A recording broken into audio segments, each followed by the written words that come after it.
अर्जुन के मोह को दूर करने के लिए अर्जुन माध्यम ही एक ये जन कल्याण की भावना से भगवान श्री कृष्ण का उपदेश है।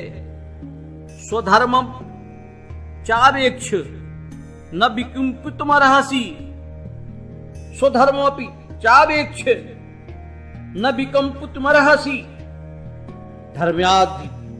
देखिए बहुत अच्छी बात कही। स्वधर्मम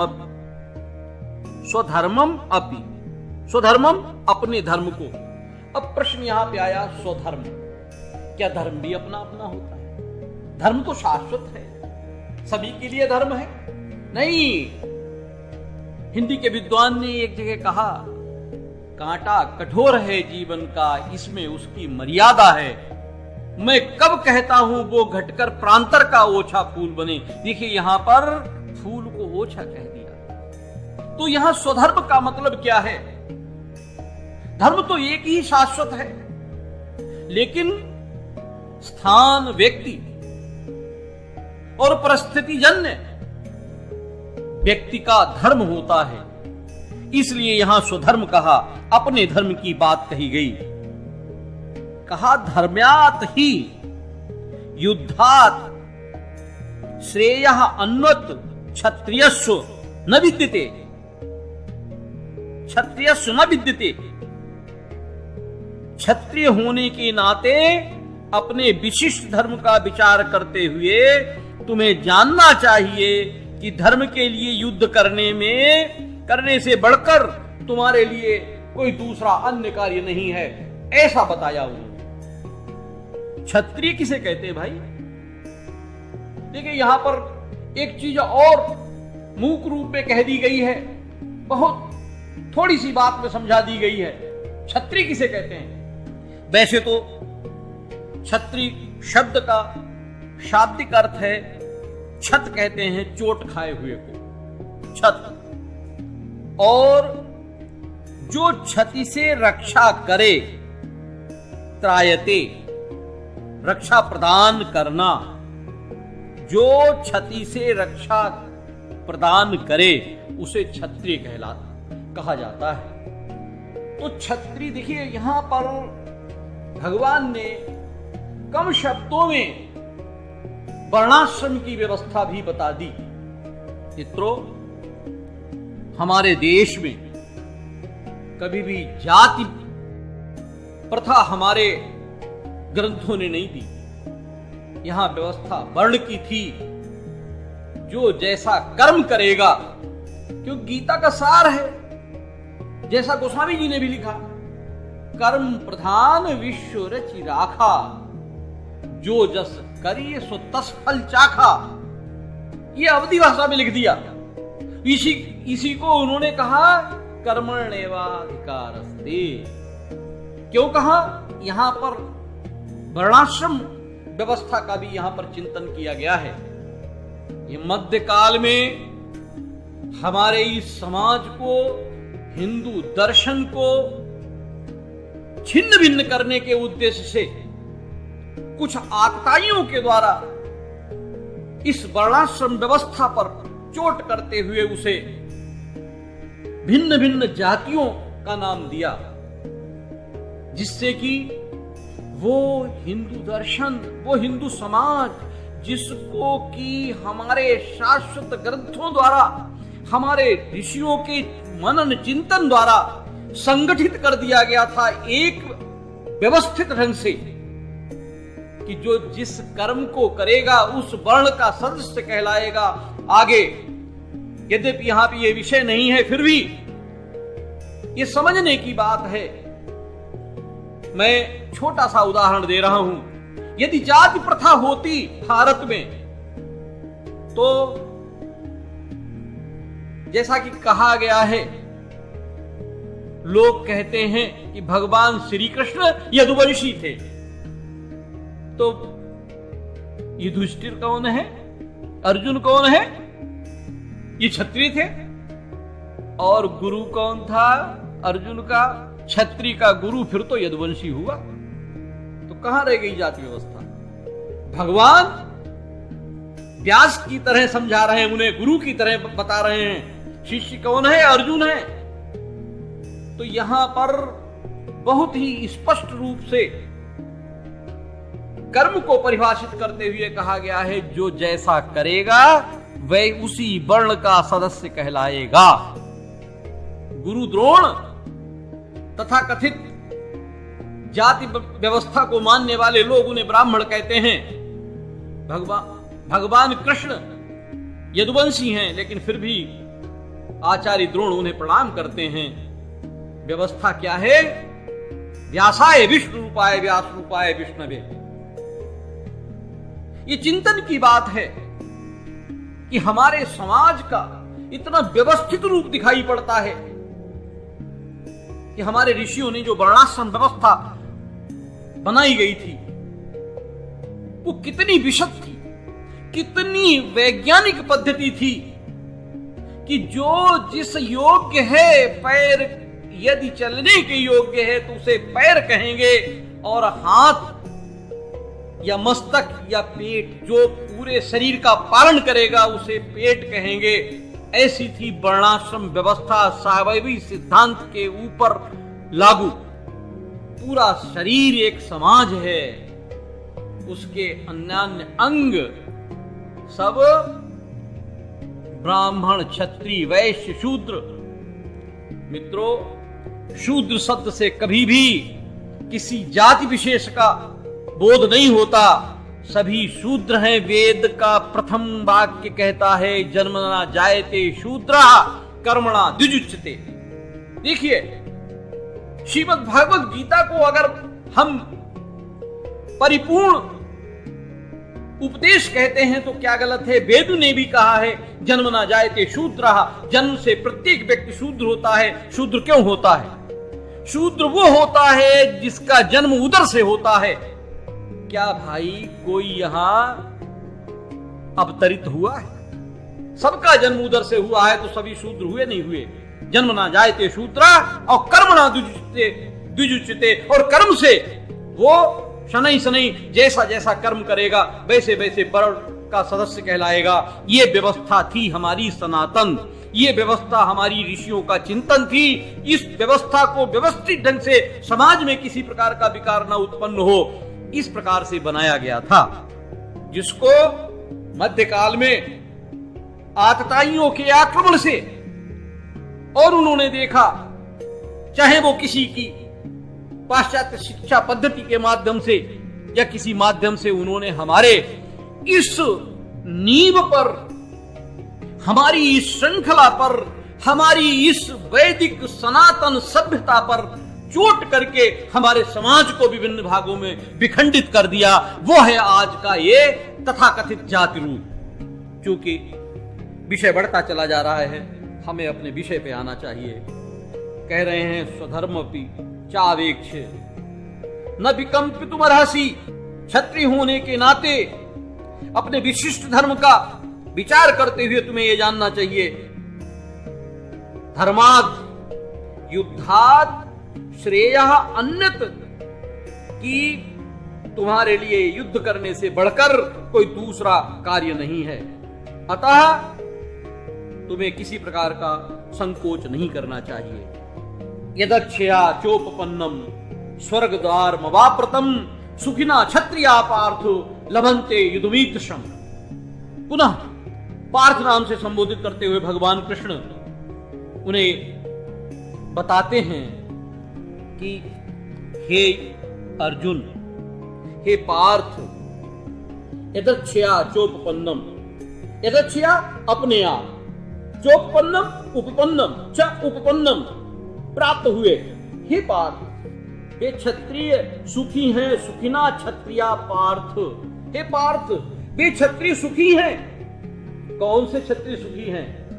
लभन्ते युद्धमीदृशम, जिन्हें इस प्रकार के युद्ध का अवसर प्राप्त होता है वो क्षत्रिय सुखी है। क्यों? क्योंकि उनके लिए स्वर्ग द्वार अपाव्रतम, स्वर्ग द्वारम अपाव्रतम, अपाव्रत कहते खुलने को, क्योंकि उनके लिए स्वर्ग का द्वार खुल जाते हैं, उनके लिए स्वर्ग के द्वार खुल जाते हैं।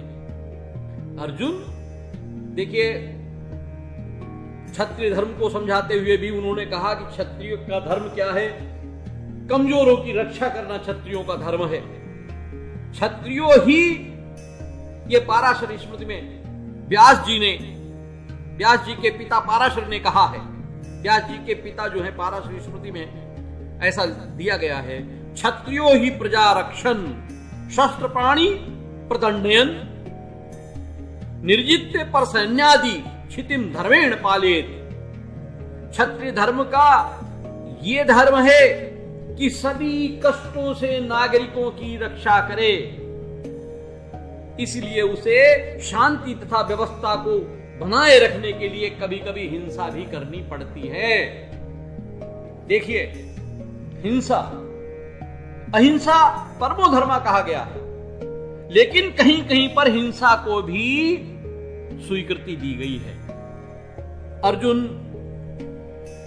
अथ चेत्तमिमं धर्म्यं संग्रामं न करिष्यसि तथा स्वधर्म कीर्तिं च हित्वा पापम वाप्स्यसि। कह रहे हैं, हे अर्जुन, इसलिए यदि तुम युद्ध नहीं करोगे, अथ चेत्तमिमं धर्म्यं संग्रामं न करिष्यसि, यदि तुम इस इमम धर्मम, धर्म रूपी संग्राम को, देखिए अभी मैं आप स्पष्ट करूंगा ये धर्म रूपी संग्राम क्यों कह दिया उन्होंने। हे अर्जुन, यदि तुम युद्ध करने के स्वधर्म को संपन्न नहीं करते, तो तुम्हें तथा स्वधर्म कीर्तिं च हित्वा पापम वाप्स्यसि, तो तुम्हें अपने कर्तव्य की उपेक्षा करने का पाप लगेगा। और उसका कारण क्या होगा? स्वधर्मम कीर्तिम च, तो तुम योद्धा के रूप में अपना धर्म और अपना यश खो दोगे। लोग सदैव तुम अपयश के भागी हो जाओगे। कहा उन्होंने, अथ चेत्तमिमं धर्म्यं संग्रामं न करिष्यसि तथा स्वधर्मं कीर्तिं च हित्वा पापम वाप्स्यसि। हे अर्जुन, यदि तुम इस धर्म युद्ध को नहीं करोगे तो स्वधर्म और कीर्ति को खो करके पाप के भागी बनोगे। भगवान ने बताया है, ये युद्ध धर्म में है। यहां पर आतताइयों के इस आतताईपन से पूरे समाज की रक्षा करने का कर्तव्य है तुम्हारे ऊपर।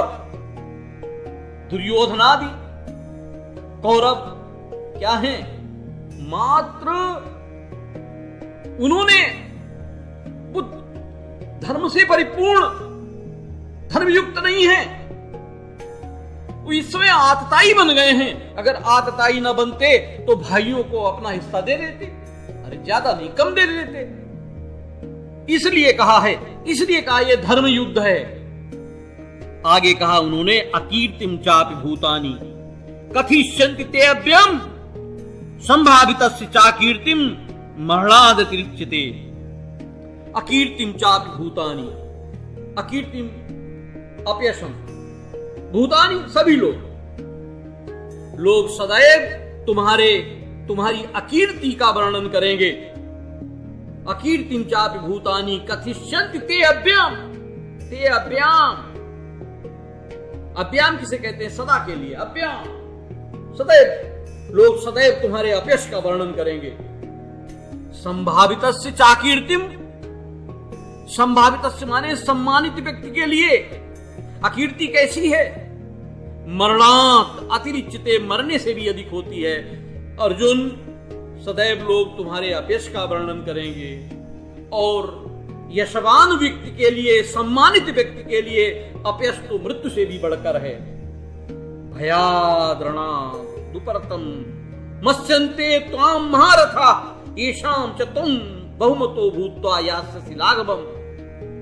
भयात् माने भय से, भयाद रणात् उपरतम, तुमने डर के कारण युद्ध भूमि को छोड़ दिया है। त्वाम महारथा, त्वाम माने तुमको, महारथा माने बड़े बड़े योद्धा।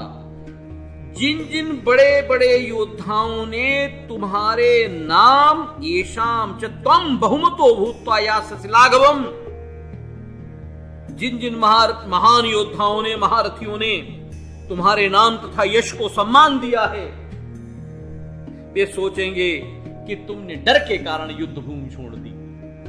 क्या वो मानेंगे? मत्स्यन्ते, वो मानेंगे क्या कि तुमने युद्ध भूमि क्यों छोड़ दी?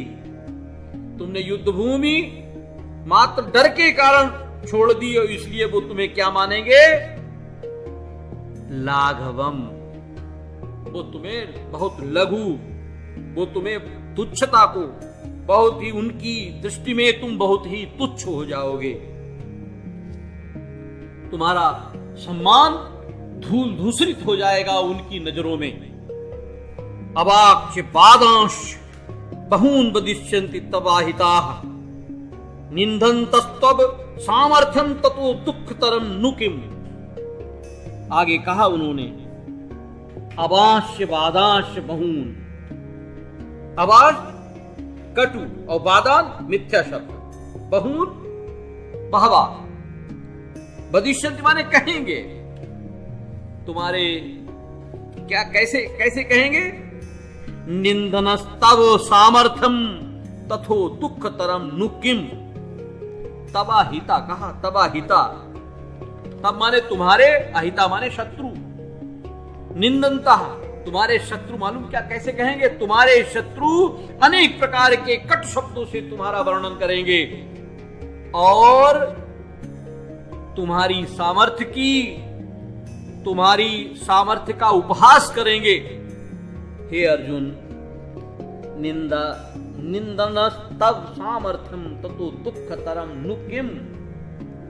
क्या तुम्हें इस प्रकार से तुम्हारी सामर्थ्य की निंदा से बढ़कर के भी तुम्हारे लिए कोई और दुख होगा? अर्थात भविष्य में ये सब तुम्हारी निंदा करेंगे और तुम्हारे जैसा प्रतापी महारथी के लिए उस निंदा से बढ़कर के और कोई दुख नहीं हो सकता। हतो वा प्राप्स्य स्वर्गम जित्वा वा भोक्ष से महीम तस्माद उत्तिष्ठ कौन्तेय युद्धाय कृत निश्चयः। क्या कहा? हतो वा प्राप्स्य स्वर्गम। दो ही चीजें तो हैं, या तो जीत होगी या हार होगी। तो इस धर्म युद्ध में यदि तुम अर्जुन मारे गए तो क्या मिलेगा? हतोबा प्राप्स्य स्वर्गम। हता, हे कुंती पुत्र, कौन्तेय कहा। कौन्तेय कौन है? कुंती पुत्र। हे कुंती पुत्र, तुम युद्ध में यदि मारे जाओगे तो क्या करोगे? प्राप्स्य स्वर्गम, तो तुम स्वर्ग प्राप्त करोगे।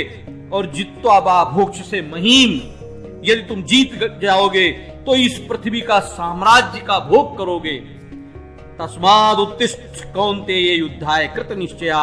इसलिए दृढ़ संकल्प होकर खड़े हो जाओ और युद्ध का निश्चय करो, मीन्स युद्ध करो। सुख दुखे सवे कृत्वा लाभा लाभौ जया जयौ ततो युद्धाय युज्यस्व नैवं पापमवाप्स्यसि।